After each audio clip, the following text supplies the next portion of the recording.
Hi, I'm Stewart Spinks and welcome to episode 286 of my podcast, Beekeeping Short and Sweet. Today, I've something of a treat for you. It's not just me speaking. Listen in for lots of information about the Asian Hornet, otherwise known as the yellow-legged hornet.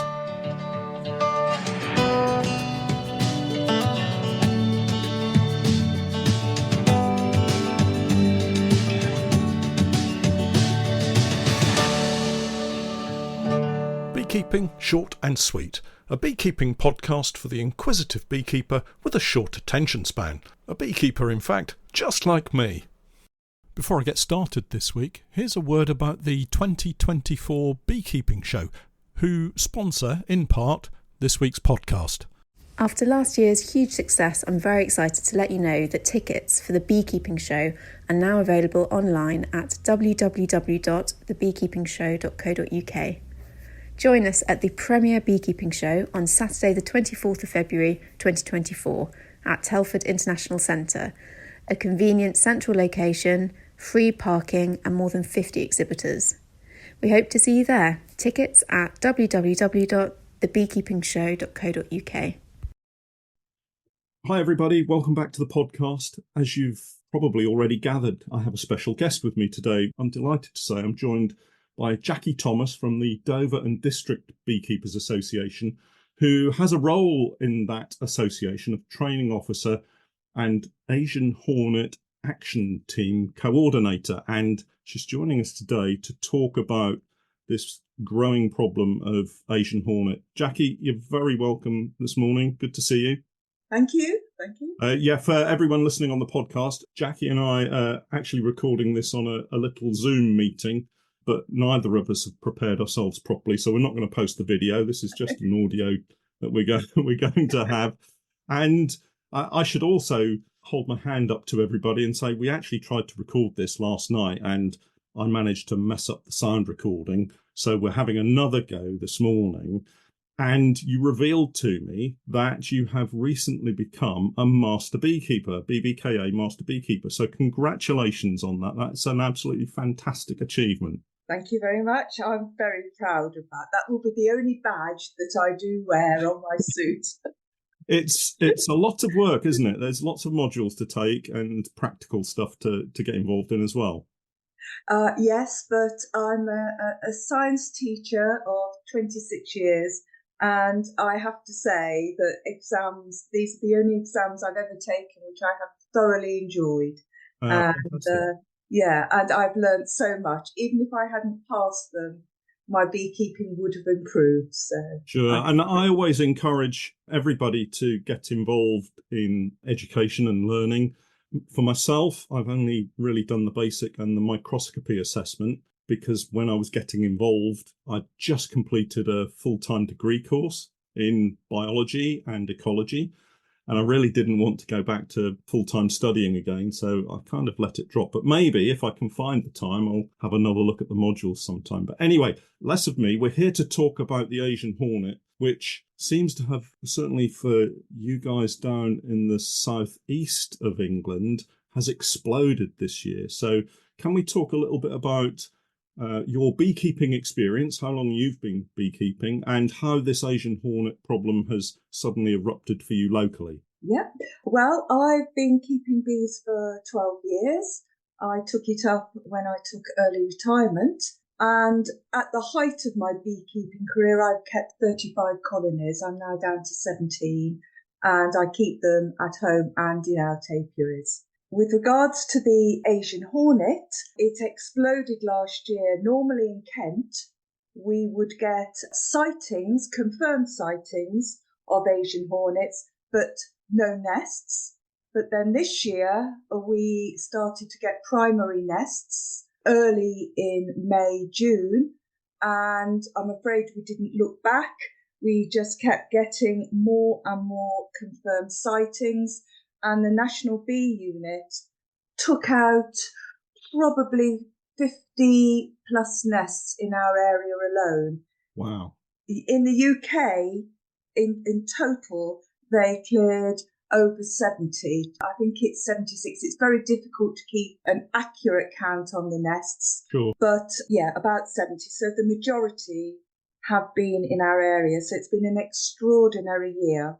Well, you mentioned the National Bee Unit, and they happen to be an ex-employer of mine as a seasonal bee inspector.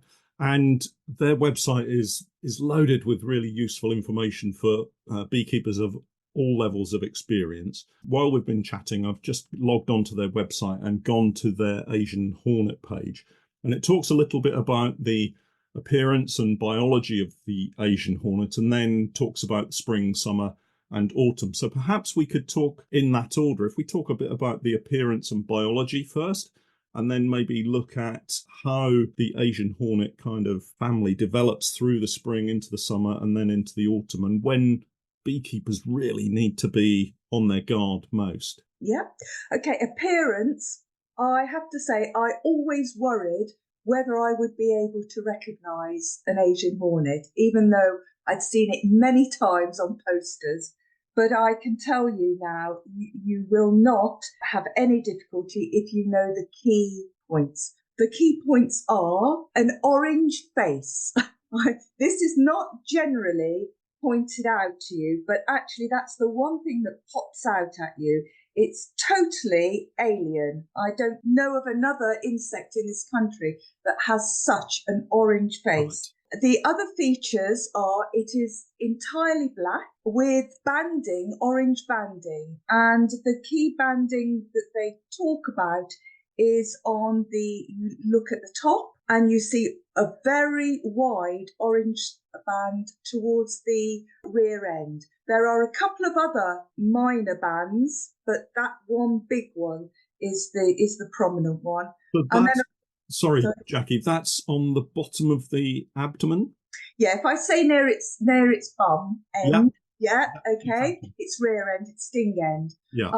It is a couple of millimetres wide. It is very distinctive. Okay. It has yellow legs, but only the end part of the legs, as if someone's dipped its legs in paint. Right.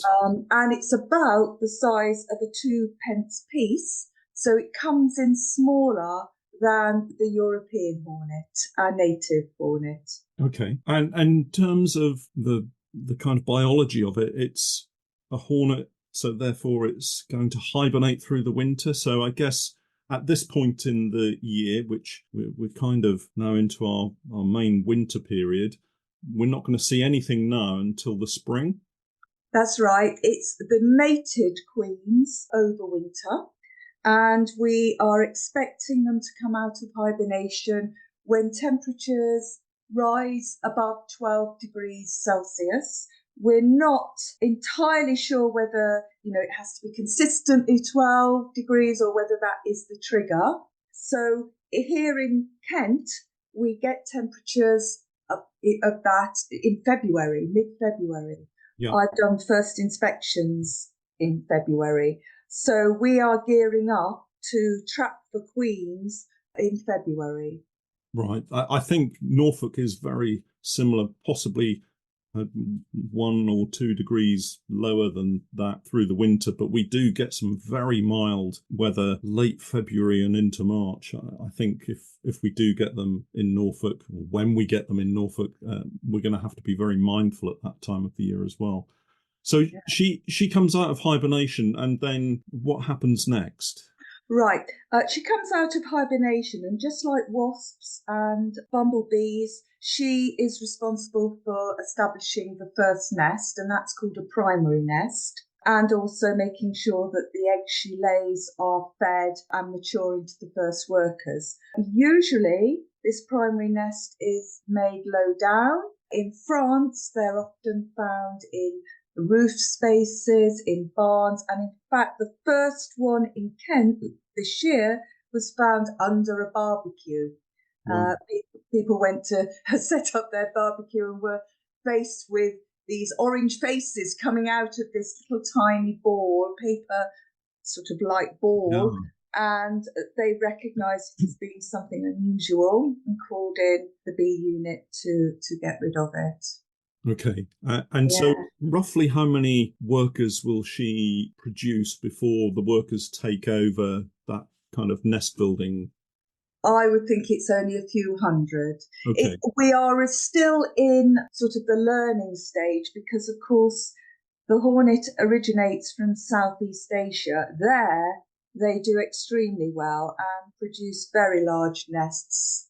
Yeah. Here, we do not expect the nests to get so large. So I would say we're in terms of hundreds, before she decides that, or they decide that the nest is too small, and then they will establish what's called a secondary nest, usually within 10 to 100 meters of the original nest, somewhere in that range. So reasonably close by. I guess as soon as some of those workers emerge as adults, they're going to start assisting the queen almost immediately with feeding and building that nest. So what would the queen be feeding on at that early stage of the season? Well, when she first comes out of hibernation, she is really looking for sweet stuff to build up her energy reserves. But once she has larvae to feed, then she will be looking for protein. So she will be bringing in basically the bodies of other insects. While she's doing this first sort of nest building stage, that's a stage, obviously, she's very vulnerable to dying. And she will, once she has enough workers, stay at home and obviously just go into egg-laying mode. Yeah. That kind of, from their evolutionary perspective, that makes perfect sense, doesn't it? There's no point in her risking herself when she's got workers that can go off and gather food and start building for her. That's right. In fact, one of the risks that she does have when she's established this primary nest is other Asian hornet queens, if they maybe come out of hibernation late, they can actually try to take over an established nest, apparently. So they try to usurp the established queen. Yeah. But there will only ever be one queen in a given nest. Sure. So once we've got that nest established and the workers have then gone off to make a bigger nest, do we, as beekeepers, have to worry about the Asian hornets then predating on our colonies in the spring and into summer? Is that kind of a risk? Yeah, I mean, that's really when the nest size starts and the number of workers start to get really large. The queen will move across to the secondary nest, and they will even keep the primary nest going until all of the larvae have developed into workers. So, they want the maximum number. So the secondary nest is starting from zero, really, again, right. And then in terms of eggs and larvae, and then gradually that will build up. And in fact, you'll reach maximum size and worker capacity in maybe September. So don't think you're out of the woods if you've had no hawking of Asian hornets in, say, July and August. They can still find your apiary and start hawking your bees much later. They will actually continue to build the nest until as late as the end of October and into November, depending on the weather. I do find, thinking in terms of other predators such as wasps and the European hornet, that we really don't have any problem with those until really the late summer and early autumn. So it sounds very much as if we're going to get this almost a triple-pronged attack that now includes the Asian hornet when we start seeing wasps and European hornets in our apiaries. Yes, and the other thing is that unlike wasps that often mount a direct attack on the actual hive, Asian hornets tend to just hawk. So they will come in and they will hawk outside a hive and take the workers as the honeybee workers as they return back from foraging.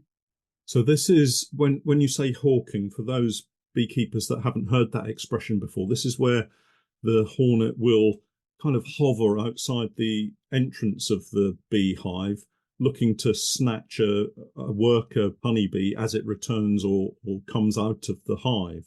Yes, they tend, I'm told that they tend to fly along the length of a row of hives. So a good reason for not putting your hives in a straight row, but they don't tend to go into the nest until it's really at the point of collapse, when they're not going to have any attack from the honeybees. But the honeybees are aware they're there, and as a consequence, they are very reluctant to go foraging. So you've got problems with stress on the colony, no food coming in, they're not able to go out and go on cleansing flights. And then you've got the loss of the worker foragers as they return back to the hive as well. So presumably at this point, the Asian hornets are looking for protein. They're taking the bees for the protein value rather than a carbohydrate value. Yeah, I personally have witnessed them taking a wasp. They fly off to a nearby bush.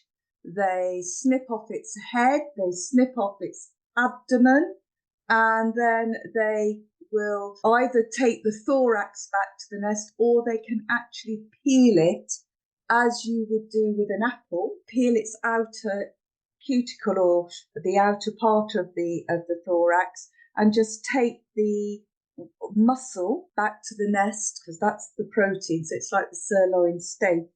Oh, that's really gruesome. It's so gruesome. And it does not take them long. It No? does not take them long. I should also say to beekeepers that if you get Asian hornets in your area in any great number, you will have to start to think about your routines, your inspection routines, because hornets locate apiaries on smell of wax and honey. And so if you open your hives during the day when Asian hornets are flying, then you are more likely to get them to locate your apiary. I should say, unlike our European hornet, our native hornet, Asian hornets do not fly at night. Oh, interesting. Okay. Yeah. So everyone needs to go out and buy a head torch. Yeah, we may be going to later inspections, maybe when they're not foraging. Right. Let's say then that we managed to get our bees through to that autumn period. We've seen some Asian hornets and we now need to notify somebody. How do we go about alerting whoever it is we need to alert in order to try to reduce the opportunity that these Asian hornets have for sending out mated queens and hibernating lots and lots of mated queens over winter? So I have heard of this app that you can get on your phone. Could we start with that, perhaps? Yep. There is an organisation called the Non-Native Species Secretariat, which is supporting the National Bee Unit. This organisation is doing what's called triaging.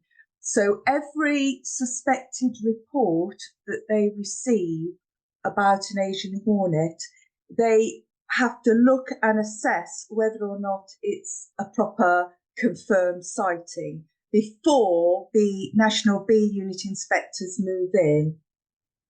That's because this year they had something like 18,000 reports, I believe, significantly more than they normally get. So how do you report a sighting? There is a free app called the Asian Hornet Watch app, which you can download. And if you see a hornet, an Asian hornet, a suspected Asian hornet, then ideally you take a photograph. They probably would not activate the National Bee Unit inspectors if they did not have a photograph to confirm. Sure. They would log it. It wouldn't be a wasted report, but I don't think there would be any follow-up. So a photograph is most important. You upload that photograph at the point you see the hornet, because that's where the inspectors will be directed to if it's confirmed. Right. Sorry Sorry to interrupt, Jackie. what I'll do, just for anyone listening, is I'll make a list of all of the links for these websites, the National Bee Unit, the Asian Hornet Watch app, the Non-Native Species Secretariat, and anything else that we discuss, and I'll put them on the podcast notes so people can simply click on the link and go through to it. Sorry, yes, didn't mean to interrupt. No, not at all. You can also report directly to the Non-Native Species Secretariat, so your link there will be really important. And you can also report via BBKA as well. Okay. And they then get in touch with the coordinator in the relevant area. And so when you say coordinator, is that the Asian Hornet action Yeah, that team? would be like me in Okay.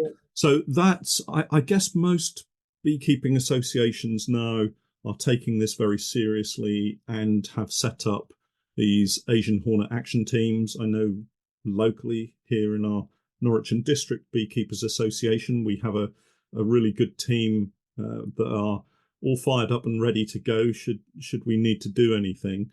If you've got an Asian Hornet action team coordinator in your association, yes, would you, as a beekeeper, not only upload the photograph to the Asian Hornet Watch app, but also tell your coordinator so that they can get mobilised locally? Yes, although once the hornet has been found, really it's handed over then to the National Bee Unit, and they will then, free of charge, carry out what's called track and trace, and they will locate the nest, and then they will bring in pest controllers to destroy it. Okay, so in terms of myself as a local beekeeper, obviously trapping is something I've heard about and know a little bit about. But what's the best method of trapping, and are there specific traps out there that are better than others? I know that some can be quite expensive as well. So is there something that we can do that's not going to cost a fortune, but that will allow us to start monitoring for the Asian Hornet? Yep, I would definitely recommend that all beekeepers put out traps early in the spring, then with a sweet attractant in it, and then move to a more protein-based trap in the summer, and then again in the autumn to go back to sweet, because you're again looking for the queens which are being released from the nests. Right. Okay. And then as for the traps, the type of traps, they fall into two types. You can have ones where the hornets can come, feed, and then leave, and they are referred to as non-lethal traps. And they come in various types, but even a Chinese takeaway container with the attractant in it, left open in a position that you can watch, is such a trap. That's what we would say. It's called a wick trap, really. Okay. It's just allowing them to come, feed, and go.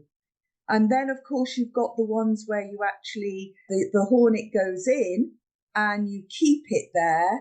And unfortunately, because of its size, smaller things often go in. And then you have what's called a lethal trap, and that needs to be checked more regularly so that the bycatch can be let out so we don't destroy our native pollinators.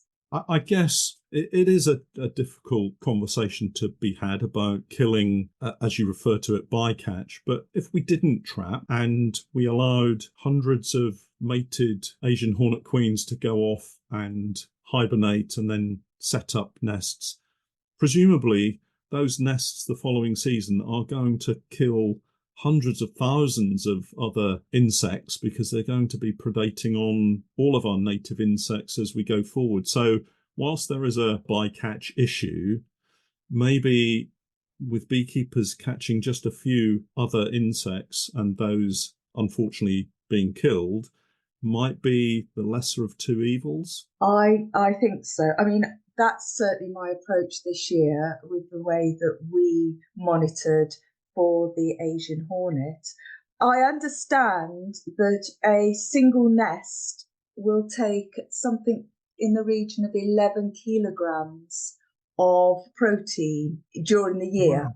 Wow. And That's a lot of small insects, isn't it? absolutely. And so there is no easy way to get around this either. People see this primarily as a beekeeper's problem. And one of the biggest issues I've had is actually convincing people that actually the Asian Hornet is an opportunistic predator and will take any protein on the wing. Yeah. There was a recent report out saying that they couldn't tackle the big bumblebees like Bombus terrestris, Right. but I didn't ever expect them to, because it's a weight thing. They have to fly off with them, and Bombus terrestris is so big. But it will take moths and butterflies. It will take solitary bees, certainly wasps. They love wasps. So to be truthful, there is no easy way. If they haven't got honeybees to feed on, they will feed on our other pollinators. Yeah. They are opportunistic. Yeah. They'll take anything. With most of these situations, and we're probably, all of us have been guilty at one time or another, is that until it suddenly starts to affect you personally, it's not really a problem for me.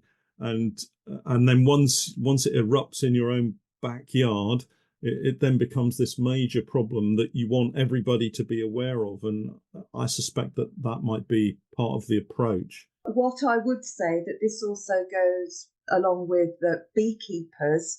Any beekeeper that feels that just looking after their own apiary is going to solve the problem, it won't. You've got to work together as an association, and you've got to be monitoring those areas for Asian Hornet which are outside of your apiary, in rural, isolated spots, because the National Bee Unit will only come in and clear out a nest once the association has found, or a member of the public has found, an Asian Hornet and reported it. They will not come in and monitor the area for you. Sure. So if you don't, we found 40 odd nests, nearly 50 nests in this area, but that's because we place traps at a kilometre distances in most of our areas. And what kind of area would that have covered, Jackie? That must be 300 kilometre square. Wow. It was a massive undertaking.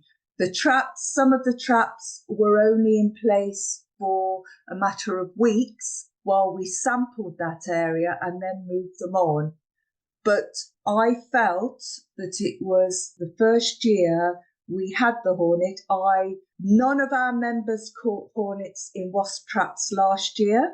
So I thought that they were probably the result of odd winds blowing up from France in May. Right. And I still felt that we had an opportunity to clear them out and go back to the status quo.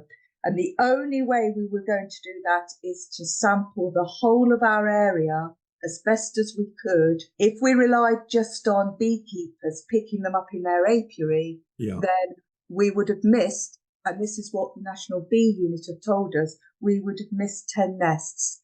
And 10 nests could produce something like 500 queens. Wow. In this country. That's conservative numbers, Sure. They may produce a lot more. Okay, and let's make the assumption that we can get lots of traps out and get these things pinned down. In terms of the future outlook, do you think that we can contain them still, or do you think that the kind of genie's out of the bottle kind of approach and that we're just going to have to put up with them? Well, I certainly think we've moved into a different phase with regards to the Asian Hornet. There's no two ways about that. I am optimistic because the National Bee Unit did a grid exercise. That's where they put monitoring traps out at the end of October, towards the end of October, November, and they moved this grid of traps, and I think they placed them at something like a kilometre distance as well. Right. They moved it across the county, sampling the area, and they did not pick up any hornets in our area. Okay. And I am optimistic because my members are really stalwarts. They have been behind this programme 100%, and we are already gearing up for spring trapping, which will have less impact on pollinators. We are already gearing up for that the next year. So do I think we've got all of the hornets, queens? No, I don't. Do I think we've got most? Yes. Sure. And as long as we have favourable weather conditions again and no winds blowing over from directly from Calais, then I think that next year we'll be back to a status quo. Right. So, and just finally, with Christmas approaching and people preparing their Christmas present lists, is there a good book that we could recommend to people to add to their list and get for Christmas so they can swat up on it before the spring? Absolutely. The one I would recommend is Sarah Bunker's book, which is The Asian Hornet Handbook. There is another one which is written by Professor Stephen Martin called The Asian Hornet, but it's a more general book about many different types of Asian hornet. Right. Stuart, the one thing I should say, we keep referring to it as the Asian hornet, but in fact its proper name is the yellow-legged hornet. So if people come across that, right, okay, in beekeeping circles, we're only interested in this one Asian hornet, so it's a sort of a generic name. But there are many different types of Asian hornets. Okay. That's really interesting, Jackie, because the National Bee Unit call it Asian Hornet as the kind of the main headline for their page. But I'm literally just looking at it as we speak, and it's Vespa velutina, and then it says the yellow-legged hornet, commonly known as the Asian hornet. So we maybe need to change our approach in naming it. I think if we get the giant Asian hornet over here, we'll have to sort of change it. But maybe we should take your lead and call it the orange-faced alien hornet.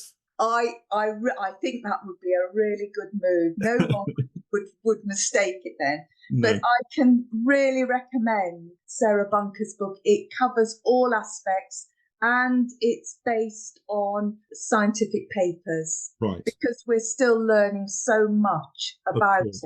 Yeah, of course.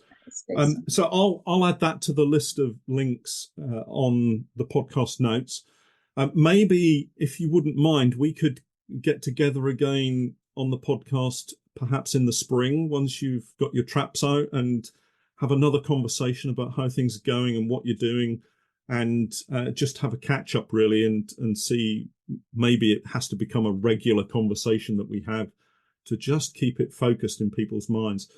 I really appreciate you coming on to the podcast and chatting with me today. It's been really informative, and I've certainly learned quite a lot of new stuff, despite having felt that I was aware of them and know a bit about them. But the kind of orange-faced alien hornet description is something that's completely new to me.